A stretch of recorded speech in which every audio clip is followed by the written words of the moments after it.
A young, dreamy writer named Lily browses the dusty aisles with hopeful eyes. Drawn by curiosity, she reaches out to touch the mysterious journal, her heart racing with anticipation. Her eyes widen in wonder as she reads the captivating tales penned by an unknown author from a bygone era. With a deep breath, she begins to read excerpts from the journal, her voice filled with passion and reverence.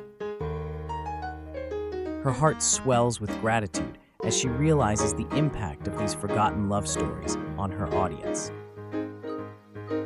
A sense of guilt and unease washes over Lily as she reads the heartfelt words expressing hurt and betrayal.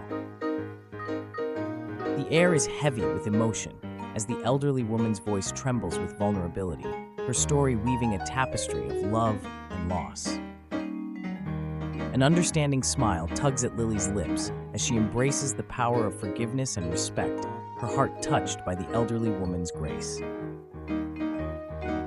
Her voice is steady and warm as she imparts the wisdom gained from the chance encounter, inspiring her audience with the timeless message of the old journal's tales.